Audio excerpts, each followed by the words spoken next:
सबसे पहले मैं आप तमाम अहबाब को इस बाबरकत रात में हदिया मुबारकबाद पेश करता हूँ। ला इलाहा के सहन में अली वलीउल्लाह का नज़ूल आप तमाम अहबाब को मुबारक हो। इंतहाई खुश नसीब होते हैं वो मानने वाले जो अपने रहबरों का जश्न खुल के मना सकते हैं। ये एजाज़ भी हर किसी को हासिल नहीं। इमाम होने भी ऐसे ही चाहिए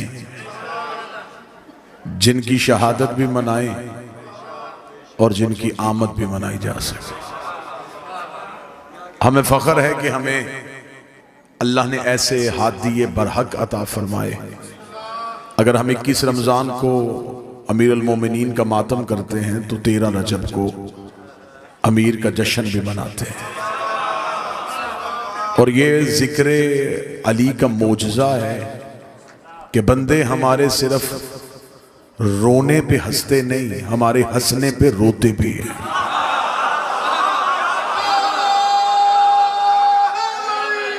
यार लोगों को जब हम रोते हैं तो फिर लोगों को खुशी महसूस होती है, और लेकिन किबला जब हम खुश होते हैं तब लोग गमगीन हो जाते हैं। इस वजह से नहीं होते कि वो हमें खुश देखना नहीं चाहते हैं। खुशी तो हर किसी को अच्छी लगती है, खुश तो बंदा दुश्मन को भी देख के हो जाता है, लेकिन सिर्फ और सिर्फ वजह ये होती है कि बाज़ अहबाब के जहन में ये ख्याल आ जाता है कि काश हमारा भी कोई ऐसा होता ताकि ये जश्न हम भी मना सकते, ये खुशियां हम भी मना सकते, ये चरागा हम भी कर सकते, ये लाइटें हम भी जला लेते। लेकिन लोग लैलतुल कद्र मनाते हैं, मुर्शिदों की रातें नहीं मनाते। लोग कुरान के आने की रातें मनाते हैं। बाज़ अहबाब को ये भी तकलीफ होती है, वो कहते हैं मिलाद का तो तसव्वुर ही नहीं है, मिलाद तो मनाने नहीं चाहिए। ये शिया कहाँ से मिलाद ले आते हैं? कभी नबी का मिलाद है, कभी अली का मिलाद है। जो बंदे सारा साल हमारे मिलाद पे एतराज़ करते हैं, रजब के बाद शबान, शबान के बाद रमज़ान, रमज़ान की आखिरी रातों में एक रात, उस रात पे जिसने सारी जिंदगी एतराज़ करना है उसने भी मस्जिद में लाइटें भी जलानी है, चरागा भी करना है। उससे पूछोगे आज चरागा क्यों है? वो कहेगा जी आज कुरान के आने की रात है, आज कुरान के आने की रात है। फिर तेरे पास सोचने का वक्त ही नहीं कि कुरान के आने की रात मनाई जा सकती है और जिस घर पे कुरान आया हो।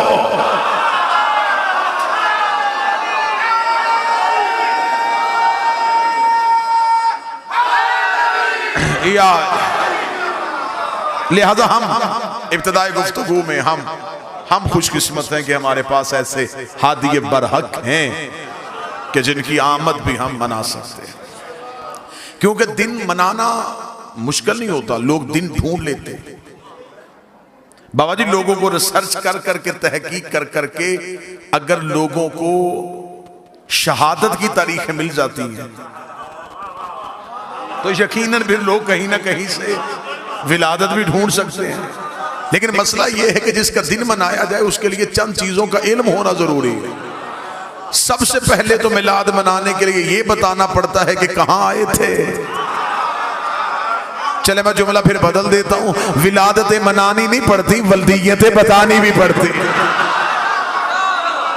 फिर बताना पड़ता है कि जिसका दिन मनाया जाए वो कौन है, बाप कौन है।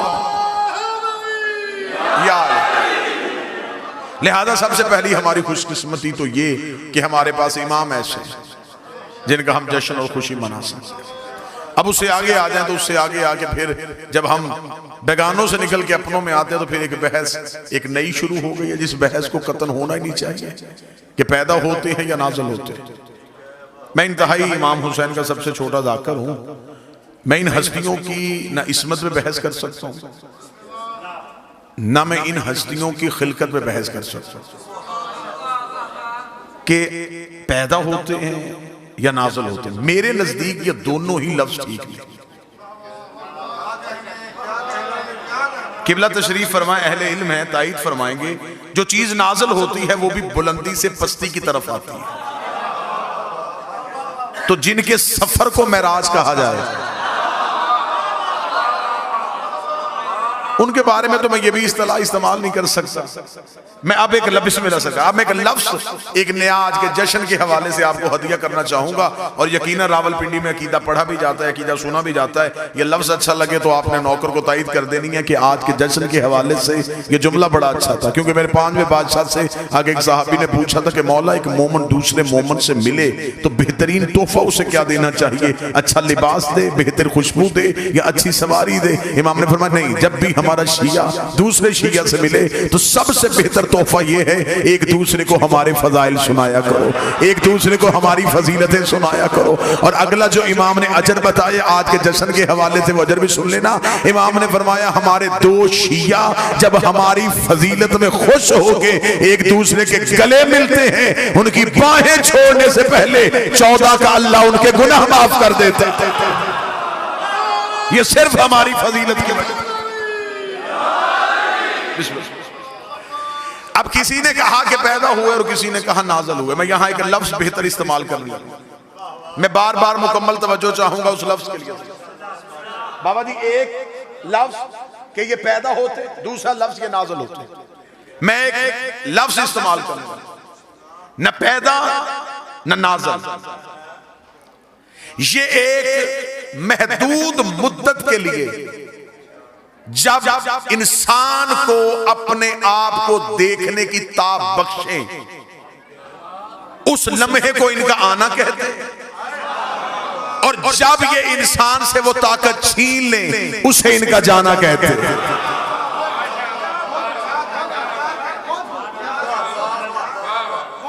ये मौजूद थे, मौजूद हैं और मौजूद रहे। थोड़ी देर के लिए जो इनका मुद्दत इनकी ज़ाहरी हयात तैयबा का तय्युन किया जाता है, तब इन्होंने जमाने को ये इजाजत बख्शी थी कि जमाना इन्हें देख सके। ये जमाने से पहले हैं, ये जमाने के बाद नहीं। ये जमाने के बाद होते तो ये इमाम जमाना ना होते। ये जमाने से पहले हैं, ये जमाने के बाद नहीं। अब आपके सामने मैंने इस बादशाह की इज्जत और मिदत बयान करने के लिए, क्योंकि हमारे लिए सबसे बड़ी खुशकिस्मती है कि हम फख्र के साथ कह सकते हैं कि हमारे अली काबा में आए। और ये भी एजाज किसी के पास नहीं है, ये भी फख्र किसी के पास नहीं है। और लोगों ने रवायतें मिटाने की कोशिश की है। लोग रवायतों को तो ज़ईफ कह सकते हैं या किताबें बदल सकते हैं, लेकिन किताबें मिट सकती हैं। काबे की दीवार से वो निशान तो आज भी नहीं मिटा, काबे की दीवार में वो निशान आज भी मौजूद है। और रावलपिंडी और इस्लामाबाद का मजमा आप क्या समझते हैं कि सऊदी अरब की हुकूमत हो और वो निशान बर्दाश्त कर रही हो? ये बातें और रिकॉर्ड हैं कि दुनिया भर की यूनिवर्सिटी से बेहतरीन केमिकल्स मंगवा के और बेहतरीन इंजीनियर्स बुलवा के उस दीवार के निशान को मिटाने का कहा था कि जितने डॉलर खर्च हो जाए, जितने रियाल खर्च हो जाए, किसी तरीके से ये दीवार का निशान मिट जाना चाहिए। उन इंजीनियर्स ने अपने अपने केमिकल्स लगाए, चले गए, सुबह पलट के वापस आए तो दीवार में निशान वैसे मौजूद था, दीवार में दरार वैसे मौजूद थी। अंग्रेज घबरा गए, अंग्रेज ने घबरा के कहा हमें इस निशान को मिटाने का न कहो, हमें इस निशान की हिस्ट्री बताओ। ये निशान पड़ा कब था, ये निशान पड़ा कैसे था? उस वक्त सऊदी हुकूमत बताने में मजबूर हो गई कि सदियों पहले अबू तालिब के सहन से एक बीबी निकल के काबे के दीवार के करीब आई थी और दीवार ने फट के रास्ता दे दिया था। अंग्रेज ये कह के वापस चला गया, जिन्हें रास्ते खुदा देता हो बंदे वापस नहीं ले।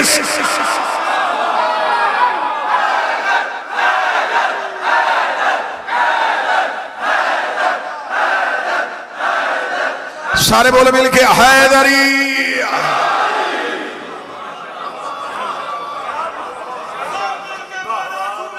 बिस्मिल्लाह।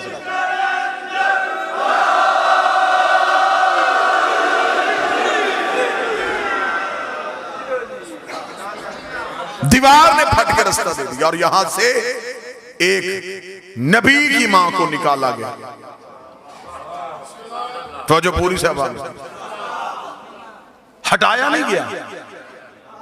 बीबी मरियम रहती ही अल्लाह के घर में बरबतूल, खुदा ने अपने घर से नज़ूल हजरत ईसा के वक्त का, मरियम चले जाए, ये इबादत खाना है, जिचा खाना,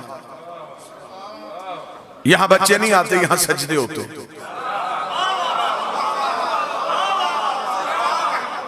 उस बीबी के पास अपना घर भी नहीं था और उस बीबी को सहारे की जरूरत थी, और अल्लाह दे भी बगैर शौहर के बेटा रहा था। शराइत सारी पूरी थी, फिर भी निकाल दिया। अब मुझे दुख होगा जो बंदा जश्न सुनने आया और अगली सत्र पे ना बोले अली की मां आई नहीं थी, बुलाई गई थी। वहां घर भी कोई नहीं, यहां हवेली भी है। वहां बगैर शौहर के, यहां ऐसी शर्त भी कोई नहीं। तो मेरे मालिक उसे ऐन वक्ते नजूल ईसा के वक्त निकाल दिया, इसे ऐन नजूल अमीर के वक्त बुला लिया। उसे हटाया क्यों, इसे बुलाया क्यों, उसे हटाया क्यों, उसे बुलाया क्यों? जो बंदे आज बैठ के अली वलीउल्लाह पढ़ने वालों पे कभी शिर के फतवे कभी कुफ्र के फतवे लगाते हैं, अजब नहीं कि आवाज़े परवरदिगार आए कि मैंने मरियम निकाल के भी तौहीद बचाई है, अली की मां को बुला के भी तौहीद बचाई है। मेरे मालिक तौहीद कैसे बची? फरमाया अगर मरियम मेरे घर में ईसा को पैदा कर देती, क़यामत तक के लिए ईसाइयों के पास दलील हो जाती कि बेटा था तो बाप के घर में पैदा हुआ, बेटा था तो बाप के घर में पैदा हुआ। अच्छा मेरे मालिक इसलिए तूने मरियम को निकाला, फिर अली की मां को क्यों बुलाया? फरमाया अली की मां को बुला के तौहीद इसलिए बचाई है कि मुझे खबर है दुनिया ने अली को अल्लाह का बेटा नहीं, दुनिया ने अली को अल्लाह कहना है। मैं अली को काबे में उतारूंगा, जब भी तेरा रजब आएगी शिया सुन्नी कहेंगे अली अल्लाह के घर में आया, अली अल्लाह के घर में आया, अली अल्लाह के घर में आया। मैंने जमाने को बताया है अली और है अल्लाह।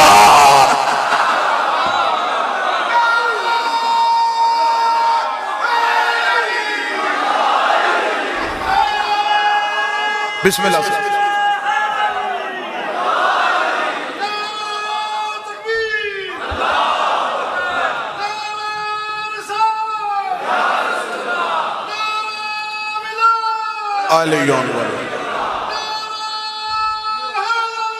या हमने अली को अल्लाह के घर में उतारा।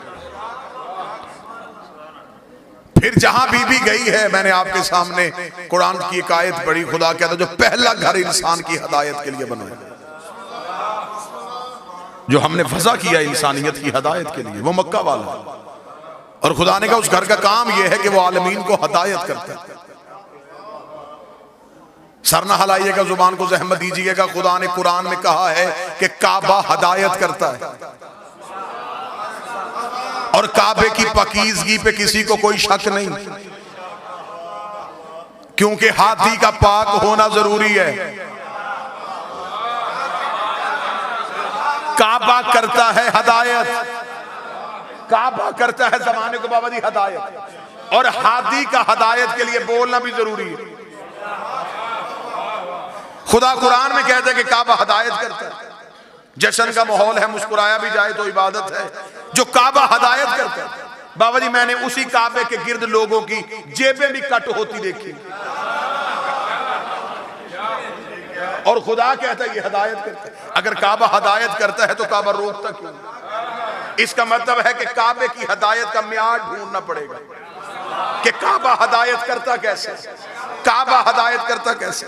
बाज दफा होते बुजुर्ग ने बच्चे का हाथ पकड़ा होता है, गली में जाते जाते सामने वाली बिल्डिंग की तरफ इशारा करके बेटा ये सामने स्कूल है ना, मैं यहां से पढ़ा था, पढ़ाया स्कूल है नहीं, उसके अंदर कोई उस्ताद है। जो बंदे चुप बैठे हैं, बंदा बस में बैठ के साथ वाली सवारी को कह रहा होता है कि मुझे उस अस्पताल से शिफा हुई थी, नब्ज़े अस्पताल ने नहीं देखी, उसके अंदर कोई डॉक्टर है, पढ़ाया स्कूल ने नहीं, उसके अंदर कोई टीचर है। फिर काबा भी हदायत नहीं करता, अंदर देख अंदर कोई हादी है, जिसकी वजह से खुदा ने कहा कि मेरा काबा हदायत करता। और जिस काबे को खुदा ने हादी करार दिया, ये काबा असल नहीं। मैं अहले इल्म हजरात की मौजूदगी में जुमला कहूं, जिस बैतुल्लाह की तरफ मुंह करके सजदा किया जाता है, ये काबा असल नहीं। ये है बैतुल मामूर की छवि, ये है जमीन का मरकज, वो है आसमान का मरकज। ये काबा उस काबे की छवि है। लोग असल को सजदा नहीं करते,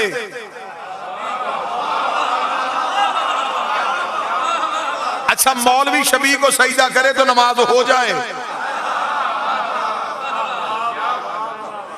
अहले इल्म बंदे तशरीफ फरमाए हैं, ये जो मस्जिद के ऊपर गुंबद बना होता ये गुंबद भी छवि है, गुंबद खिजरा की। भाई ये गुंबद को बनाने का मुसलमानों के यहाँ तसव्वुर कहां से आया? इन्होंने रसूल के रोजे पे गुंबद देखा, उसी गुंबद को मस्जिद के ऊपर बनाया, उस मीनार की छवि मस्जिद में रखी, फिर उसी मस्जिद के अंदर एक मिंबर रखा। वो मिंबर था वो भी रसूल के मिंबर की छवि थी। जो ऊपर गुंबद है वो भी छवि, जो नीचे मिंबर है वो भी छवि। दुख मुझे तब होता है जब छवि के नीचे छवि पे बैठ के मौलवी कह रहा होता है कि छवि देखने से निकाह टूट जाता। जिसके नीचे बैठा वो भी छवि, जिसके ऊपर बैठा वो भी छवि।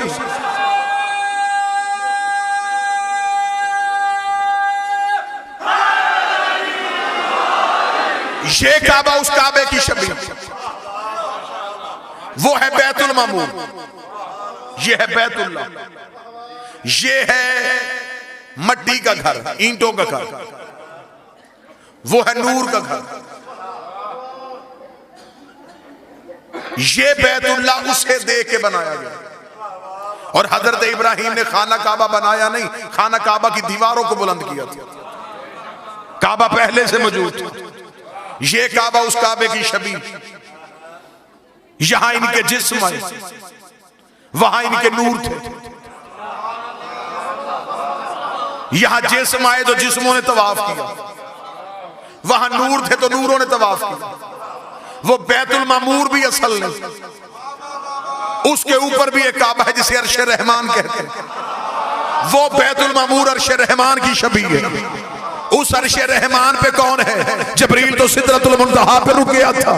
वहां आले मोहम्मद फरमाते या वो रहता है या हम रहते हैं। वहां हमने उसके नूर का तवाफ किया था। बैतुल मामूर में उसने हमारे नूरों का तवाफ करवाया। बैतुल्लाह में हमारे जिस्मों का तवाफ हुआ। अब मुझे नहीं पता अकीदा छलक जाए तो मैं माफी चाहता हूँ। 13 रजब को अली की माँ आई थी। अब मुझे समझ नहीं आ रही कि इस काबे से अली लेके आई है या उस काबे से अली लेके।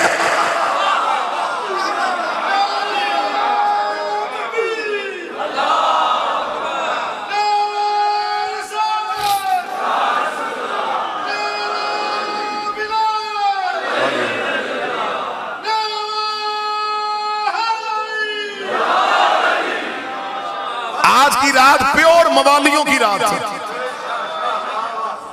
आज सारे हलाली खुश, आज सिवाय मुनाफिक के पूरी कायनात खुश हो रही है, इसलिए कि खुशियों का वारस आ रहा। बेशक एक लम्हे के लिए जश्न में बैठे रहे, लेकिन चेहरे पे कोई भी शिया कोई सुन्नी हल्की सी भी उदासी ना लेके आए, क्योंकि चेहरे पे मुस्कुराहट रखना, चेहरे को खुशगवार मूड में रखना।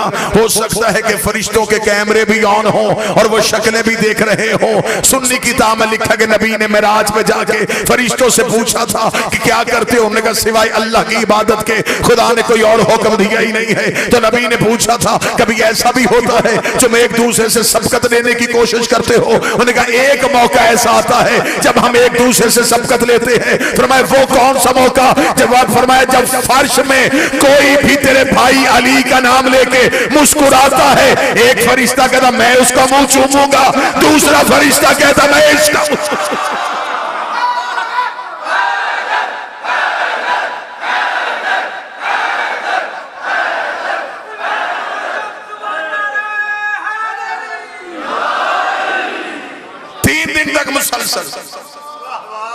मादरे अमीरुल मोमिनीन खाना तौहीद में मेहमान रही। कतन कोई भी बंदा अली की मां की इस्मत पे शक न करे। बतूल न होती तो काबे के सहन में न होती। तौहीद की मेहमान, किसी किताब से साबित करो कि हजरत अबू तालिब ने रोटी भेजी हो। खाना हजरत अबू तालिब के घर से आया। 3 दिन अल्लाह के घर में मेहमान बन के बैठे और खुदा ने कुरान में कहा मेरे काबे में 4 काम होते, रकू होता है, सजदा होता है, तवाफ होता है और एतकाफ होता है। 4 काम अल्लाह ने काबे के बताए, तवाफ, रकू, सजदा, एतकाफ। तवाफ काबे के अंदर नहीं, बाहर। रकू काबे के अंदर नहीं, बाहर। सजदा काबे के अंदर नहीं, एतकाफ काबे के बाहर नहीं। खुदा ने कुरान में कहा मेरे काबे में एतकाफ होता है। मौलवी सर पे कुरान रख के बताए सिवाय अली की मां के काबे में बैठा कौन है जिसके बैठने को अल्लाह ने एतकाफ कह के पुकारा। मुसलसल 3 दिन तक अली की मां तौहीद की मेहमान। 13 रजब को गई, 16 रजब को आई। एक दिन भी हजरत अबू तालिब शहजादी को ढूंढने के लिए काबा नहीं आए। खबर थी कि जिसकी अमीना थी वो नूर इलाही का नजूल। 3 दिन तक मुसलसल रही और बीबी खाना काबा की चाबी भी इसी घर में रहती। आई दीवार से। बीबी अगर दर से आ जाती, आज मौलवी कह देता चाबी जो घर पड़ी थी, तो घर से चाबी लेके अली की मां आ गई। खुदा ने दरवाजे से नहीं, दीवार से बुलाया। यह जुमला मुझे याद आ गया किबला जैदी साहब का। वो कहते दर था, दीवार पे लगना था। दर दर पे नहीं आता, दर दीवार पे होता। 3 दिन तक मेहमान रहे। 16 रजब को रसूल आए। किसे लेने के लिए? अली को लेने के लिए। किसी एक किताब से साबित करो रसूल कुरान लेने कहीं गया हो। कुरान नबी को ढूंढता हुआ आया। नबी मस्जिद में होते थे, कुरान मस्जिद में आता था। नबी मिंबर पे होते थे, कुरान मिंबर पे आता था। नबी मैदान में होते थे, कुरान मैदान में आता था। आयतें नबी के पीछे गई, नबी आयतों के पीछे नहीं आया। जो कुरान लेने कहीं नहीं जाता था वो अली को लेने के लिए काबे के दरवाजे के करीब आया। इधर मादर अमीर अल मोमिनीन के हाथों पे अली था। किताबें कहती हैं यहां तक कि अहले सुन्नत के कौसम नियाज़ी ने भी लिखा कि रसूल ने अपने हाथों को जल्दी से बढ़ाया, फरमाया अम्मा ये अमानत मेरे हवाले कर। अली का रसूल के हाथों पे आना था। अली ने आंखें खोली। आंखें खोल के पहली नजर नबी के चेहरे पे पड़ी। पहली नजर का नबी के चेहरे पे पड़ना था। रिसालत ने इमामत की खुराक का बंदोबस्त किया। रसूल ने अपनी जुबान से निकाल के अली के दहन में दी। नबूवत के सीने से इल्म के चश्मे फूट फूट के इमामत के दहन में मुंतकिल होना शुरू हुए। जमाना समझ रहा था कि शायद भाई भाई को जुबान चुसा रहा है। आखिरी नबी पहले इमाम का इल्म मुंतकिल कर रहा था।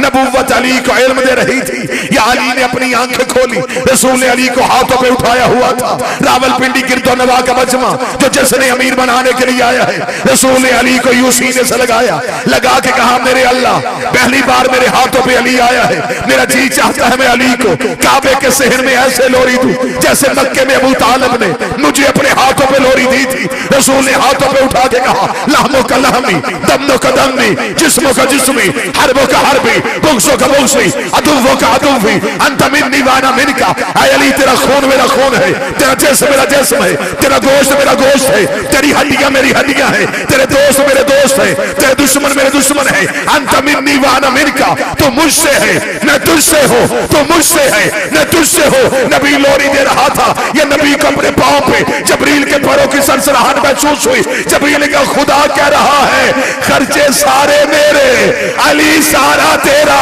एक लोरी अपनी तरफ से दी है, एक लोरी अल्लाह की तरफ से दे। तूने कहा तेरी आंखें मेरी आंखें नहीं, तूने खून कहा, तूने गोश्त कहा, तूने जिस्म कहा। अली हाथों में उठा, अब अल्लाह की तरफ से लोरी दे। तेरी आंखें ऐनुल्लाह है, तेरा चेहरा वजहुल्लाह है, तेरी जुबान लिसानुल्लाह है, तेरे दोस्त रजी अल्लाह है, तेरे दुश्मन अल्लाह ना तो।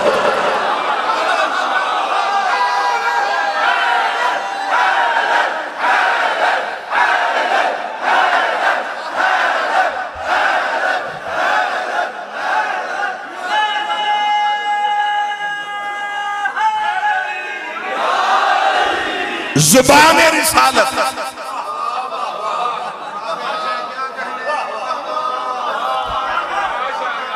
रसूल ने अली को जुबान चुसाई। यहां फिर मुझे जुमला याद आ गया, किबला अजहर सज्जादी साहब, उन्हीं का जुमला उन्हीं के नाम से।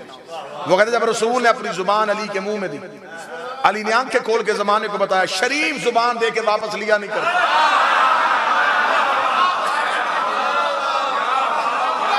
जुबान पैगंबर और किबला तशरीफ फरमा है, मेरे मालिक अली ने सारी जिंदगी इस लम्हे में बड़ा नाज किया। ये मौला अमीर अल मोमिनीन है, ये जो रसूल की जुबान चूसी, इस लम्हे पे अली सारी जिंदगी नाज आ रहा है। कूफे के मिंबर पे एक शख्स ने आके मौला से सवाल कर लिया था। उसने कहा, या अली जो भी सवाल पूछते फौरन जवाब दे देते, ये इल्म कहां से सीखा, ये इल्म कहां से लिखा? मेरी पूरी जिंदगी को बंदा तोले, मैं अपने बादशाह के जुमले पे वार दूं। जब उस बंदे ने कहा, या अली ये इल्म कहां से सीखा, अली ने सीने पे हाथ मारा, फरमाया, हाज़ा सिफ़तुल इल्म, हाज़ा लुआब रसूलुल्लाह। आया, ये जो मेरे सीने में इल्म है, ये रसूल के लुआब चूसने का असर है। ये जो मैंने पहले दिन नबी की जुबान चूसी थी, ये आज तक जो इल्म अली बता रहा है, ये उसी लुआब की वजह से है। या एक शरारती बंदा उठ के खड़ा हुआ, उसका अच्छा तो फिर अली ये भी मान कि तेरा अपना कमाल तो कोई नहीं, ये तो नबी के लुआब की वजह से है। अली की आवाज है, गुस्ताख न बन, अभी लुआब बोला है, लहू नहीं बोला। अब सिर्फ लुआब।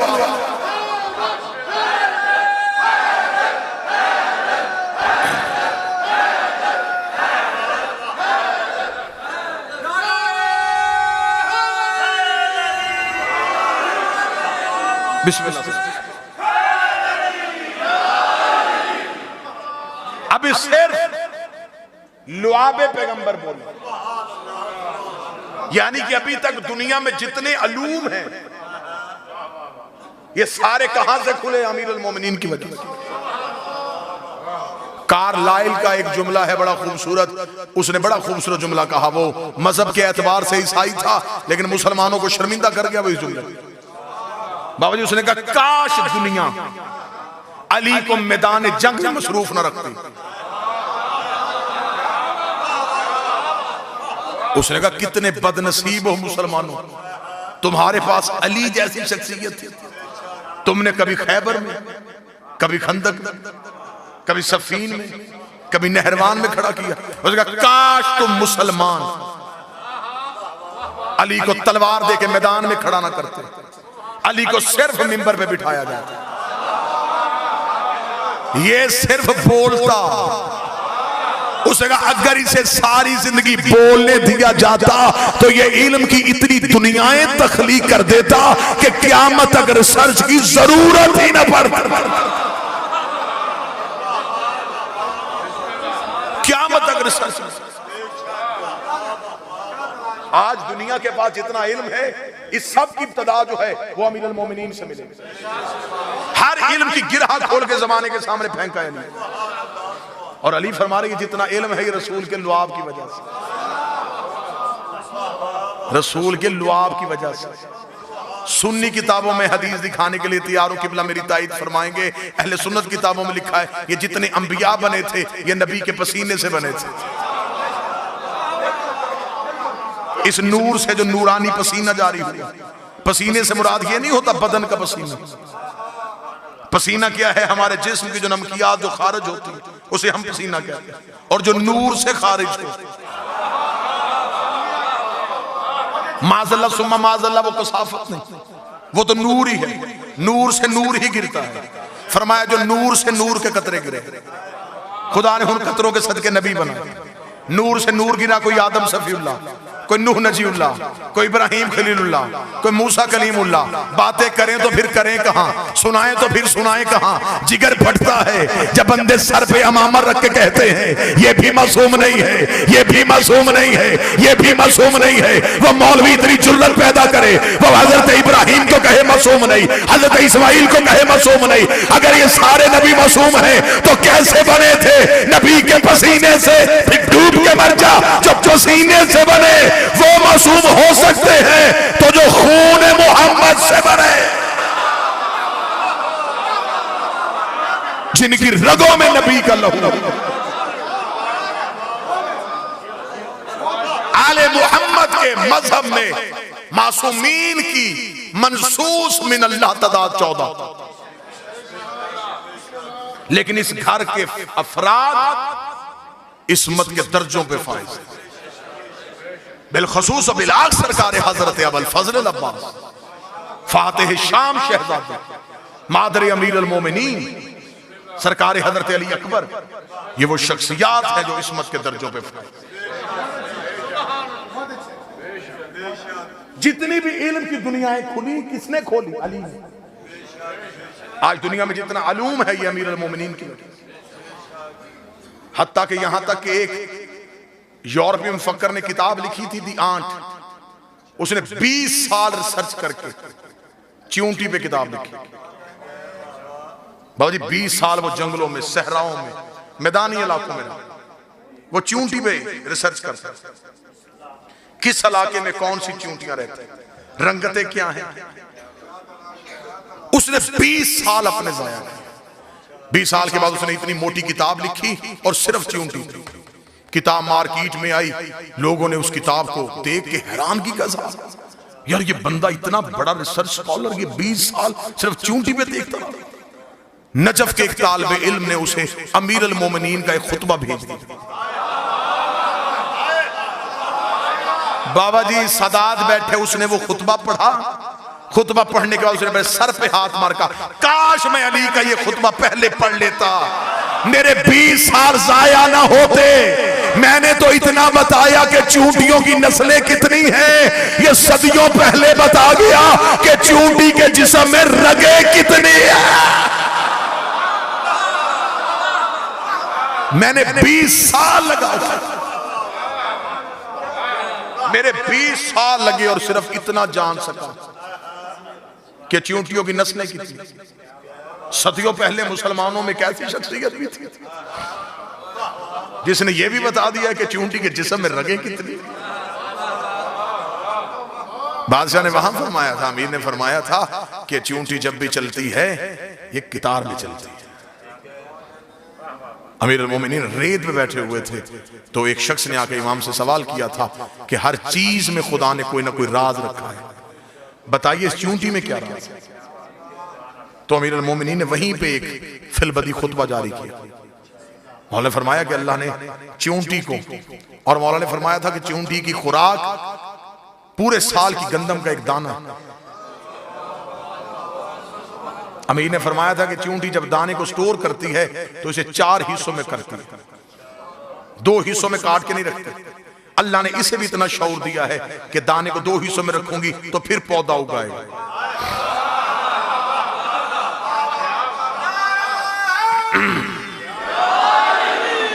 अमीर फरमाते हैं कि ये 4 हिस्सों में उसे तकसीम करते हैं। अमीर अल मोमिनीन फरमाते हैं कि जब चींटियां चलती हैं तो कितार में क्यों चलती हैं। सामने बैठे हुए साहिल ने कहा, मौला क्यों चलती हैं। मौला ने फरमाया कि चींटियों के हर खानदान में एक फर्द होता है, एक चींटी ऐसी होती है जो उन चींटियों की इमाम होती है। हर खानदान में, चींटियों के हर कबीले में एक इमाम चींटी होती है। और अमीर अल मोमिनीन फरमाते हैं कि चींटियां उसे खुद नहीं बनाती,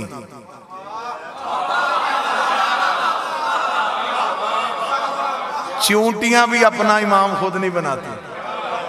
मौला फरमाते हैं कि उनके कबीले में एक ऐसी चींटी का इंतजार वो करती हैं जिसके मुंह में खास लुआब अल्लाह पैदा करता है। जब वो खास लुआब वाली चींटी उस कबीले में आए, वो समझ आती है कि अब ये इमाम है। फिर वो जो चींटी जिसके मुंह में खास लुआब होता है, अमीर फरमाते हैं कि वो दाना लेने के लिए कभी भी बाहर नहीं निकलती, चींटियां उसे घर में रखती, उसके हिस्से का दाना कबीले की बाकी चींटियां लेके आती। वो अपने इमाम को घर से निकलने नहीं देती, उसे घर में रखती। फिर जब मौला फरमाते कि वो जगह की हिद्दत सर्दी की वजह से या गर्मी की वजह से उन चूंटियों के कबीले के रहने के काबिल नहीं रहती, क्या वो ज्यादा देर यहाँ पे नहीं रह सकती। और ये भी साइंस भी इसे तस्लीम कर गई है कि जब जमीन पे कोई हरकत आती है तो सबसे पहले ये जमीन के अंदर रहने वाले जो हशरात हैं ये अपनी जगह छोड़ देते हैं, नकल मकानी कर लेते हैं, क्योंकि अल्लाह इन्हें सबसे पहले अल्टीमेटम इन्हें मिल जाता है कि यहाँ कुछ होने वाला है। मौला फरमाते हैं कि जब वो जगह यहाँ रहने के काबिल नहीं रहती तो अब अगली जगह के इंतखाब के लिए बाकी चूंटियां नहीं जाती, अब वो इमाम उठता है। अगली जगह के इंतखाब के लिए वो इमाम जाता है। दुख होगा मुझे जो बंदा बैठा जश्न में और ना बोले, हिजरत जब भी करे इमाम करता है। जब कोई जगह रहने के काबिल नहीं रह जाती कि मतलब फिर वो इमाम जो है वो अपनी जगह से हरकत करता है, वो जाता है। अब वो जब जाना है उसने तो अब उसने अगली जगह उसे अपने कबीले की स्ट्रेंथ का अंदाजा होता है कि हमारे कबीले की तादाद कितनी है और किस जगह पे हम रह सकते हैं। मौला फरमाते हैं कि वो अगली जगह का इंतखाब करने के लिए जाता है और जहां से वो गुजरता है वो लुआब जो उसका खास लुआब है वो उसे फेंकता जाता है। अगली जगह जहां उसे मुनासिब लगे वो वहां जाके बैठ जाता है। चूंटियां उस लुआब को सूंघती हुई कितार में चलती हैं।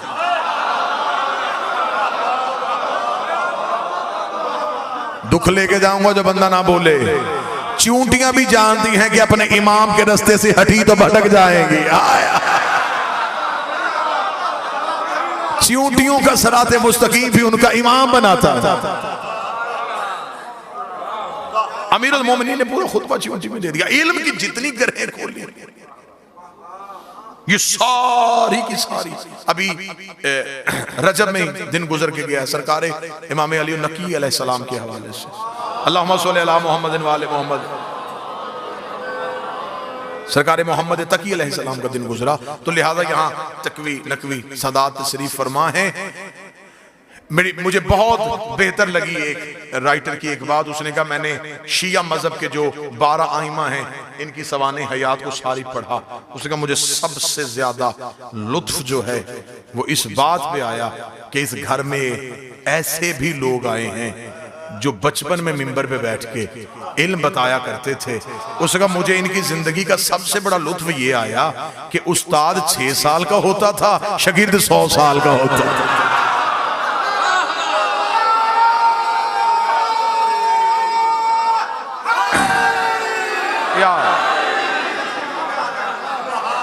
उसका इनकी जिंदगी का सबसे बड़ा लुत्फ यह है।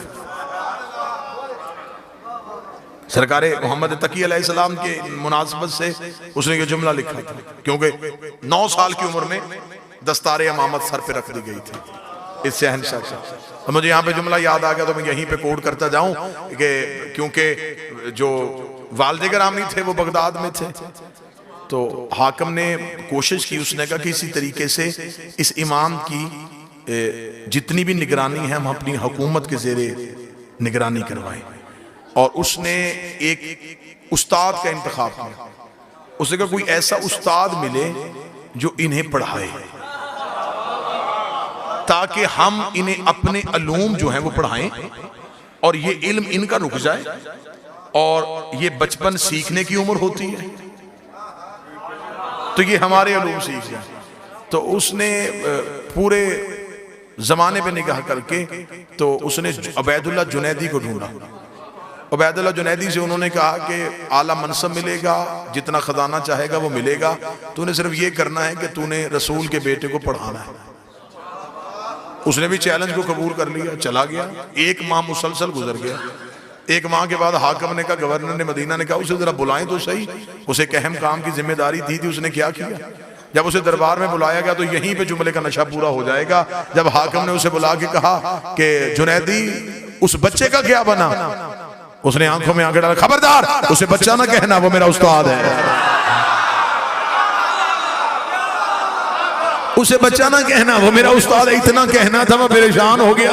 उसने कहा वो 6 साल का बच्चा तेरा उस्ताद हो गया और तू पूरे जमाने को पढ़ाता फिर रहा था। उसने कहा मैं भी पहले दिन यही सोच के गया था कि शायद वो 6 साल का है, शायद वो 6 साल का है। मैं पहले दिन उसके सामने बैठा, मैंने अपनी किताबें उसके सामने रखी, वो सामने से किताब उठाता था, हाथ मारता था, गर्द निकाल के रखता था, फिर जहां से मैं इल्म शुरू करता था वो मुझे इंतहा सुना देता था, मैं इब्तिदा करता था, वो इख्तिताम बता देता था। मैंने उसके कदमों पे हाथ रखा, शहजादे मुझसे पहले भी को तुझे पढ़ाने आया है, इतना कुछ तूने कहां से सीखा? उसने कहा जुनैदी इतना याद रखना, हम पढ़ाने आए हैं, पढ़ने नहीं आए,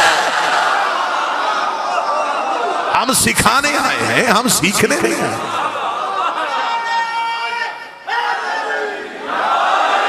इससे बढ़ के इज्जत रिसालत की बात क्या होगी कि अली कह रहे हैं कि जितना इल्म है, ये सारा इल्म रसूल के लुआब की वजह से। रसूल ने अपनी जुबान अली के दहन में दी। पहली खुराक नबुव्वत की जुबान। हम बड़े मुतमिन हैं कि हमने दीन उस इमाम से लिया जिसने आंखें खोली तो नबी की गोद थी, और नबी ने आंखें बंद की तो अली की गोद थी। जो सारी जिंदगी नबी के साथ ऐसे। और अमीरुल मोमिनीन ने एक जुमला कहा था, मौला ने फरमाया मैंने नबी से इल्म ऐसे लिया है जैसे परिंदा अपने बच्चे को दाना देता, मां ज़क्कनी ज़क्कन ज़क्का, जैसे तायर अपने बच्चे को दाना देते। एक सवाल करने वाले ने कहा ये क्यों नहीं कहा जैसे मां बच्चे को दूध देती? फरमाया मां पहले खुराक खाती है, खुराक से खून बनता है, खून से दूध बनता है, इतनी तब्दीलियां आ जाती हैं असल खुराक से। परिंदा जैसे दाना उठाता है वैसे बच्चे के दहन में दे देता। नबी ने मुझे इल्म ऐसे दिया है जैसे परिंदा अपने बच्चे को दाना देता। फिर अली इज्जत रिसालत के लिए कहा करते थे मैं नबी के पीछे ऐसे चलता था जैसे ऊंटनी का बच्चा ऊंटनी के पीछे चलता है। रसूल ने अली को हाथों पे उठाया और हाथों पे उठा के अब रसूल को खुदा ने कहा अब जमाने को बता कि मैं अल्लाह एक हूं। इसलिए इससे पहले तो ला इलाहा इल्लल्लाह कहता तो कैसे कहता? गवाह कोई नहीं था।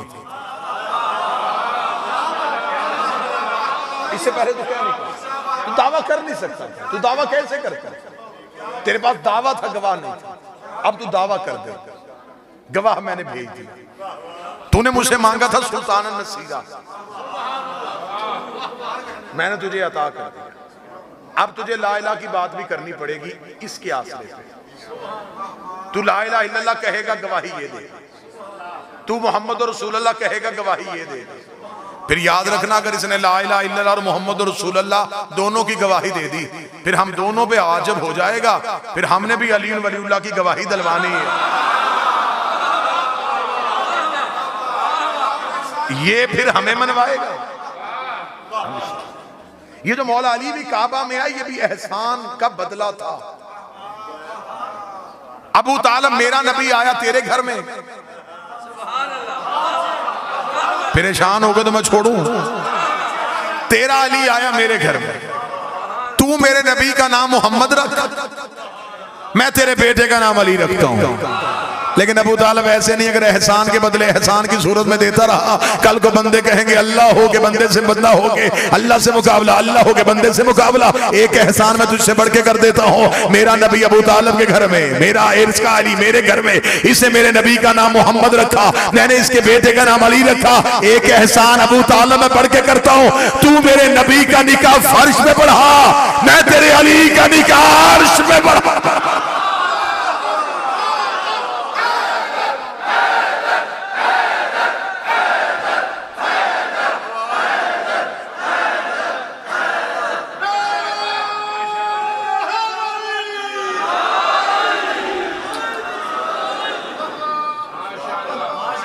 हाथों पे अली को लिया और रसूल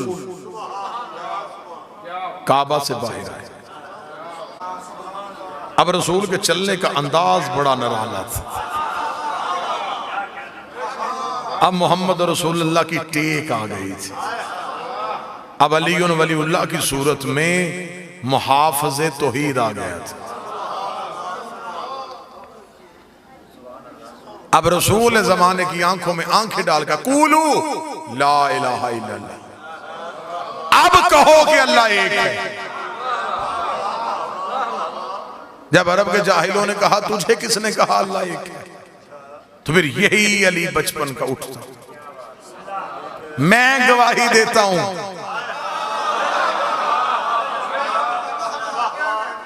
कि अल्लाह है।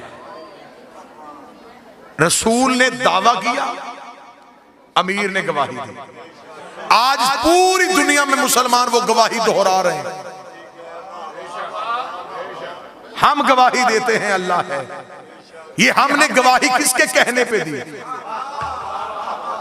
हमने तो अल्लाह देखा नहीं। इसका मतलब है कि हमने उस हलफ को दोहराया जो रसूल के सामने अली ने दिया था। अमीर अल मोमिनीन ने सबसे पहले कहा कि मैं गवाही देता हूं अल्लाह है। आज पूरी दुनिया के मुसलमान कहते हैं हम भी गवाही देते हैं अल्लाह है। फिर मौलवी को शर्म नहीं आती? जिसकी वजह से अल्लाह की गवाही दी जाती है उसकी अपनी गवाही से नमाज टूट कैसे जाती है?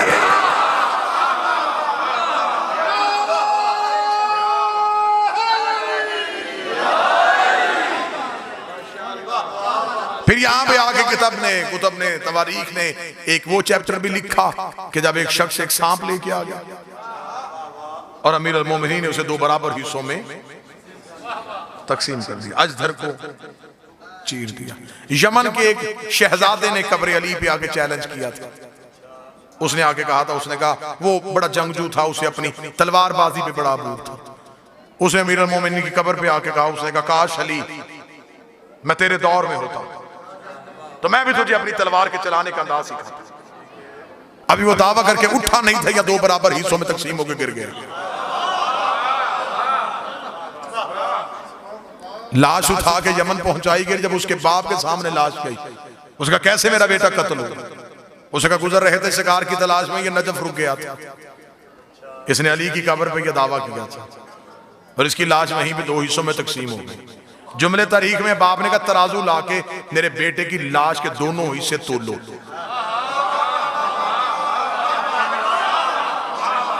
जब तोले गए उन्होंने कहा बिल्कुल बराबर है। उसने कहा अली ने मारा है। ऐसी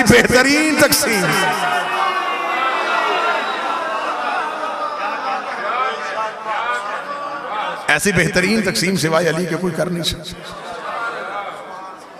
अबू तालब मेरा नबी तेरे घर में आया और तेरा अली मेरे घर में आएगा। अबू तालब तूने जमाने को बताया था कि मोहम्मद रसूलुल्लाह है। अब इस मोहम्मद को मैं कहूंगा कि तू जमाने को बता कि अलीयुन वलीउल्लाह है। तूने जमाने को ला इलाहा इल्लल्लाह मनवाया था, मोहम्मद रसूलुल्लाह मनवाया था और उस दौर में मनवाया था जिन लोगों ने कहा था कि अबू तालिब बता तू किसकी पूजा करता है? और तू 5 बरस के नबी को अपने कांधों पे बिठा के मक्के की पहाड़ी पे गया था। तूने पहाड़ की बुलंदी पे जाके रसूल के हाथ पकड़ के बारिश की दुआ की थी और आसमान से बारिश आई थी। तब से मैंने 5 साल के मोहम्मद को कह दिया था कि याद रखना हमने एहसान के बदले देने भी हैं, ये गिनता जा। आज इसने बुलंदी पे आगे जमाने को बताया कि मोहम्मद रसूल है। तूने भी पलानों का मिंबर बताना है कि अली अल्लाह का वली है। लिहाजा हरफ आखिर के तौर पे गुजारिश करूंगा कि आज अगर कोई शिया है और फिर वो अली वलीउल्लाह पढ़ता है तो एक लम्हे के लिए भी इख्तियारात अली पे शक न करना। इस्मत खानदान ततहीर पे शक। आप बेहतरीन जिंदगी गुजारें, आप बेहतरीन मुतालिया करें, आप उल्मा के कदमों में बैठें, आप इल्म जितना हासिल करना चाहें करें, लेकिन कभी भी इल्म के तकब्बुर में इनमें ऐब तलाश करने की कोशिश न करें, इनमें नकाइस ढूंढने की कोशिश न करें। अब जमाना बदल रहा है, अब जमाना करवटें ले रहा है, अब दुश्मन के तरीके तब्दील हो चुके हैं। अब लोग आपको एक बेहतरीन रूप में आले मोहम्मद से दूर करने की कोशिश करें।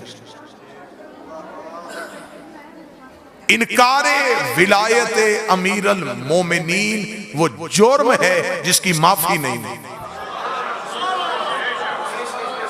मैं शाह प्यारा में कह रहा हूं, एक फकीर के दरबार पे दहलीज पे कह रहा हूं, सादात की मौजूदगी में कह रहा हूं, हर गलती माफ हो सकती, तौबा गुनाहों की है, वो शफीउल मुज़निबीन है, वो गुनहगार की शफाअत करे। लेकिन इनकारे विलायत अमीरुल मोमिनीन वो जुर्म जिसकी माफी तौहीद ने भी नहीं दी। अमाल की गठड़ियां हो और उनमें अली ना हो,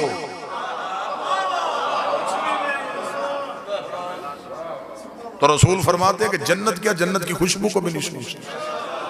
हाँ, अमाल में कजी कमी हो लेकिन दिल में अली हो।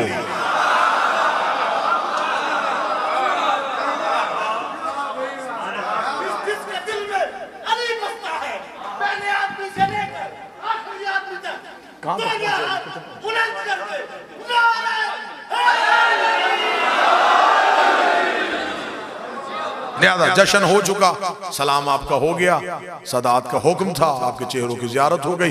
अल्लाह पीर बाबा नज़ाकत शाह जी को मुकम्मल सेहत वाली ज़िंदगी अता फरमाए। अल्लाह कायद मिल्लत जाफरिया आगा सैयद अहमद अली मूसफ़ी अल नजफ़ी को सेहत कामिला वाजिला अता फरमाए, उनकी क़यादत कौम को नसीब फरमाए। एक फ़कीर सैयद की क़यादत में रहिएगा और कभी भी ज़िंदगी में इख्तियारात अमीरुल मोमिनीन में झांकने की कोशिश न कीजिएगा। ये जैसे जैसे हम जमाना ज़हूर के करीब आ रहा है वैसे वैसे अकीदे के इम्तिहान सख्त हो रहे हैं। अब अकायद के हवाले से देखा जाएगा, अकायद के हवाले से परखा जाएगा। अब फैसले अमलों पे नहीं होने, अकीदों पे होने। अब अमाल की वजह से नहीं। अब जमाने में अब जो भी एतराज किया जाए, ये यहां तक जी, ये अली ना पढ़ा जाए, यहाँ ये ना पढ़ा जाए, ये फजीलत ना पढ़ी जाए, ये फजीलत ना कही जाए, इस चीज का इकरार ना हो, इस चीज का इकरार ना हो, ये किसने आपको म्यार दिया? ये कहां ऐसा लिखा है कि अली यहां तक रखना है और यहां तक नहीं रखना? अली या होता है फिर या नहीं होता। और किबला तशरीफ फरमाए, मुझे इस मिंबर के तकद्दुस की कसम है कि अभी तक मिंबर से फजाइल का एक जर्रा भी नहीं पढ़ा और ना हो सकता, और ना ही इंसानी बशर दिमाग इस काबिल है कि वो हकीकत अली को सुन सके। मैं आज के जश्न के हवाले से कहूं, एक आरिफ शख्सियत का जुमला है, वो कहते अभी तो हमें अली कहना नहीं आया, जिस दिन हमें अली कहना आ गया हम पानी पे चलना शुरू कर देंगे। जिस दिन हमें अली कहना आ गया हम हवाओं में उड़ना शुरू कर देंगे। अभी तो हमें अली कहना नहीं आया, हम तो मुहिब हैं, दावे शीयत तो भी बड़ा दूर है। फजीलत क्या पढ़ी गई है, हकीकत क्या पढ़ी गई है, क्या पढ़ा गया है जो जमाना परेशान हो गया है? क्या पढ़ा गया है मिंबर से जो लोग कह रहे हैं कि अकायद खतरे में चले गए। एक शख्स मेरे छठे बादशाह के दौर में बाजार से मौला गुजरे और वो कपड़े सी रहा था और वो जुबान में कुछ अशार गुनगुना रहा था। इमाम ने करीब से गुजरते हुए कहा, कितना अच्छा हो तो हमारी मिदहत करे। उसने कहा, मौला मेरे पास इल्म नहीं। इमाम ने जमीन से एक रेत का जर्रा उठा कर मुंह खोल, उसे मुंह खोला। इमाम ने वो जर्रा उसकी जुबान पे रखा, उसने आंखें बंद करके, शहर वालों आओ मैं तुम्हें अली के फजाइल सुनाऊं। किताबें कहती हैं लोगों का मजमा लग गया, जो कल तक कपड़े सीता था ये फजीलत सुनाने लगा है। ऐसे उसने फजाइल सुनाए, लोगों ने कानों पे हाथ रख लिए। लोगों ने कहा हमारे दिमाग फट जाएंगे, जिगर फट जाएंगे, क्या पढ़ रहे हैं, हमसे बर्दाश्त नहीं होगा। आबादी से बाहर निकल के चला गया, जंगल में जाके वो फजाइल पढ़े। आसमान से परिंदे गिरने शुरू हो गए, दरख्त टूटने शुरू हो गए, पानी के किनारे गया, पानी उबल के बाहर आना शुरू हो गया। इसका गिरेबान फटा हुआ है और पाँव में नलैन कोई नहीं। आबादी में वापस चला गया, ढूंढता हुआ गलियों में ज़हरा के बेटे के पास गया, कदमों में हाथ रखा, क्या भर दिया मेरे सीने में। न इंसान बर्दाश्त कर रहे हैं, न चरिंद बर्दाश्त कर रहे हैं, न परिंद बर्दाश्त कर रहे हैं। इमाम ने हाथ पकड़ के आबादी से बाहर गए। इमाम पत्थर पे बैठ कर, अब तू पढ़, हम सुनते हैं।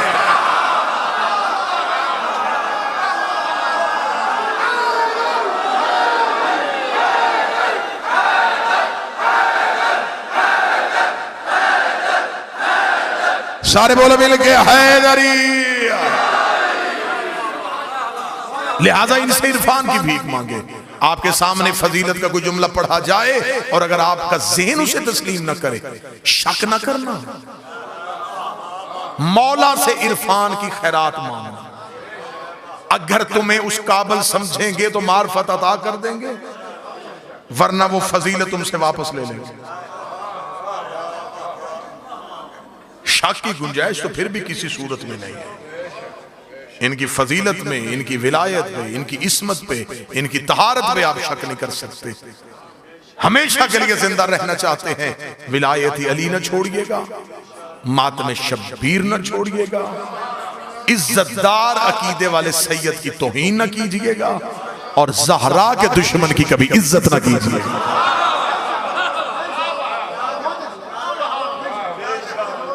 ये जो शीयत आप तक पहुंची है, ये फूलों की सेज से होकर नहीं आई।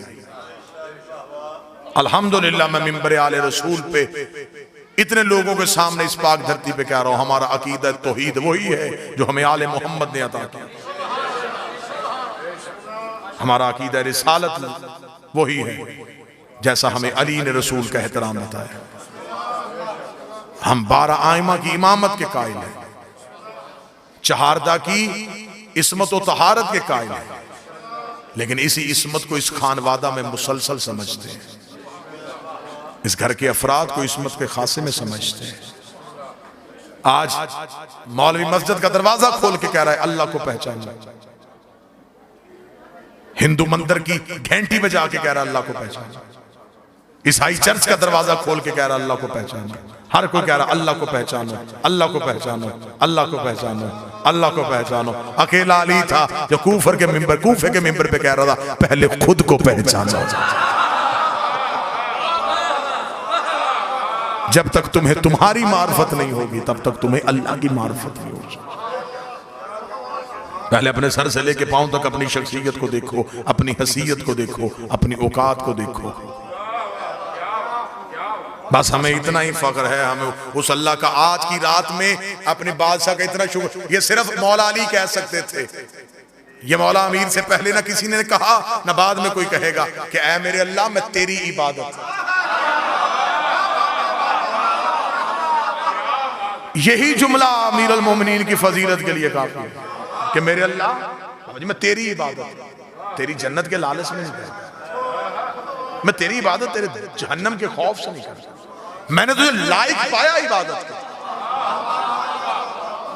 तो इस लायक है कि तेरी इबादत की। ये जुमला वही कह सकते थे, उन्हें ही कहना चाहिए था, उन्हीं की जुबान से जचता था।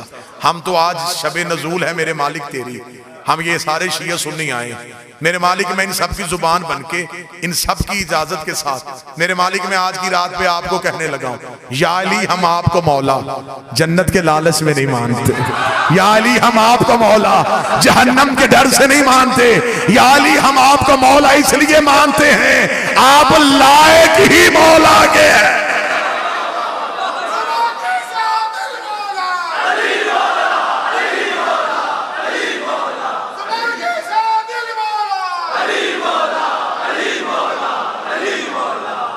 हम इसलिए आपको मौला मानते हैं कि आप इस लायक हैं कि आपको मौला मानते हैं।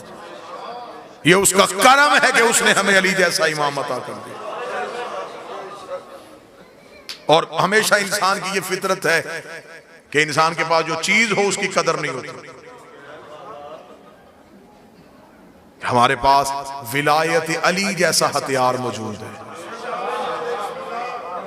आज दुनिया को सबसे ज्यादा खौफ है तो तुम्हारे इसी हथियार से। आज तुम जमाने पे राज अगर करोगे तो सिर्फ अली वलीउल्लाह की वजह से। तुम्हारी पहचान विलायत है, तुम्हारा शनाख्ती कार्ड अली वलीउल्लाह है, तुम्हारा तशख्खुस अली वलीउल्लाह है, तुम्हारी पहचान अली वलीउल्लाह है। नाम माँ बाप देते हैं लेकिन जब मैयत घर में पड़ी होती है तो फिर कोई भी नाम से नहीं पुकारता। मैयत को गुस्ल हो गया, मैयत को कफन हो गया। अभी थोड़ी देर पहले जो चौधरी साहब थे, जो जाकर साहब थे, जो किबला व काबा थे, वो सब वापस हो गया। क्यों? वो दुनिया की चीजें थी, दुनिया ने वापस ले ली। घर के अंदर अभी पड़ा है जिस्म, और जमाने ने तुम्हें तुम्हारा दिया हुआ नाम तुमसे वापस ले लिया, तुम्हें मैयत कह के पुकारना शुरू कर दिया। फिर जब तुमने कब्र में जाना है, तुम्हें नाम से नहीं बुलाया जाएगा, तुम्हें तुम्हारे इमाम से बुलाया जाएगा। लिहाजा नाम की इज्जत रखते हो तो उस इमाम की इज्जत रखो जिसने कब्र में तुम्हारी जगह बोलना है। कब्र की कोठरी में तुम्हारे आखिरी सहारे का नाम अली है। मौला हुसैन की इज्जत की कसम है, इमाम हुसैन का सबसे छोटा जाकर हूं, पूरे मुल्क में कह रहा हूं, तुम्हारे आखिरी आसरे को अली कहते हैं। कब्र में हर कोई वापस आ जाए, फिर वही वारस है सरहाने बैठा। इन्होंने लिखा कि वो कब्र की पहली रात जब होती है तो फिर वो चिराग जो करीब होते हैं, वो अंधेरी रात में वो चिराग अच्छे लग रहे होते हैं कि अंधेरे में कुछ चिराग रोशन है। थोड़ी देर के बाद वो उनमें चिरागों में से कुछ चिराग जो हैं वो फड़फड़ाते हुए बुझने शुरू हो जाते हैं। तो वो मलाइका से पूछता है, ये चिराग जो बुझ रहा है ये क्यों बुझ रहा है? वो कहेगा ये तेरी नमाज थी, तू भी छोड़ देता था, वो भी छोड़। ये अगला चिराग क्यों बुझने लगा? ये रोजा, तू भी छोड़ देता था, ये भी छोड़। ये ज़कात थी, तू भी नहीं देता था, ये भी छोड़। अमाल वाले चिराग बुझने शुरू हो गए। अभी मोमन घबराया है, यह सूरज इतनी रोशनी कब्र में आई। उस नूर का आना था, पहला भी रोशन, दूसरा भी रोशन, तीसरा भी रोशन। वो खुश होके कहेगा ये क्या है? फरमाया हाज़ा नूर विलायत अली इब्ने अबी तालिब।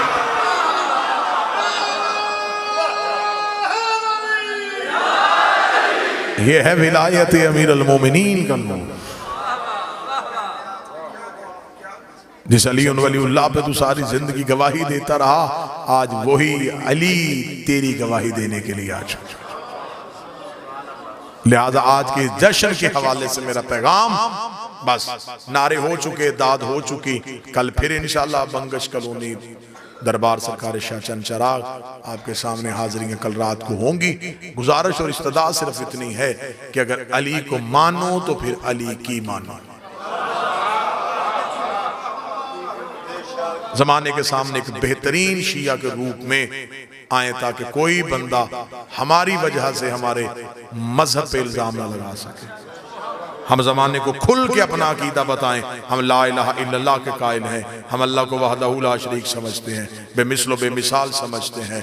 सरकार रिसालत माप को अली का भी मौला समझते हैं। लेकिन जब फिर हम अली को माने तो फिर हम अली पे कोई समझौता नहीं करते। फिर हम एक लम्हे के लिए भी अली से पीछे हटने के लिए तैयार नहीं है। इसलिए कि हमारी कब्र के आसरे का नाम अली है।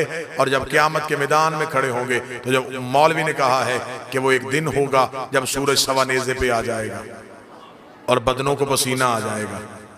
मेरी समझ में तो आज तक यही नहीं आया जब सूरज ही सवा नेज़े पे आ जाना है फिर बदन बचेंगे तो पसीना आएगा। फिर जब पूछा गया मासूमीन से कि मौला ये सूरज जो सवा नेज़े पे आएगा ये कौन सा सूरज है? फरमा तुम क्या समझते हो ये निज़ाम शमसी वाला सूरज है? ये अली की विलायत का नूर है जो अली की पेशानी से जाहिर है।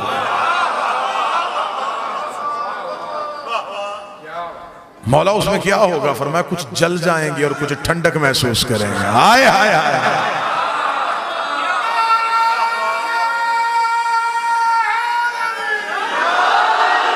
कुछ जल जाएंगे, कुछ ठंडक महसूस करेंगे।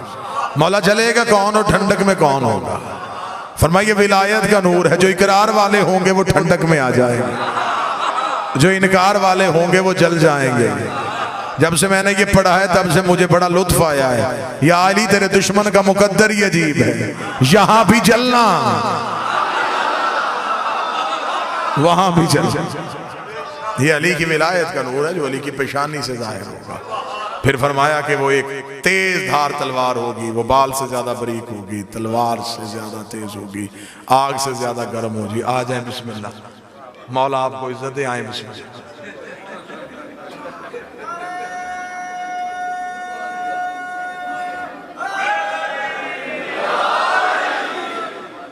बिस्मिल्लाह सरकार, बिस्मिल्लाह। जैसे मुबारक 10 मिनट और ना आते तो मैंने इसी दरबार में मन्नत मांगनी थी।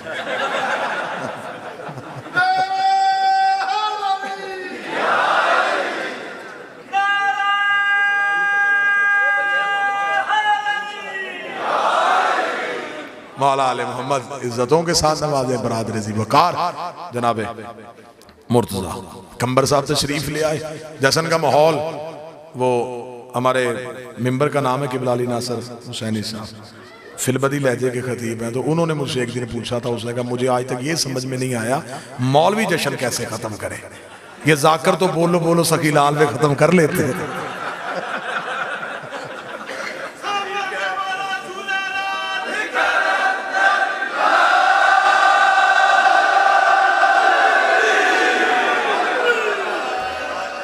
बस तलवार से ज्यादा तेज आखिरी फरमान, बाल से ज्यादा बारीक, आग से ज्यादा गर्म। उसका मौला हरारत की इंतहा को आग कहते हैं। आग से ज्यादा गर्म क्या है? फरमाया आग सिर्फ बदन जलाती है, हमारी विलायत मुनकर की रूह जला देती है। मौला तलवार से ज्यादा तेज क्या है? फरमाया तलवार सिर्फ बदन काटती है, हमारी विलायत मुनकर का शजरा काट देती है। अलीयुन वलीउल्लाह शजरे से निकाल भी देता है, अलीयुन वलीउल्लाह शजरे में डाल भी देता है।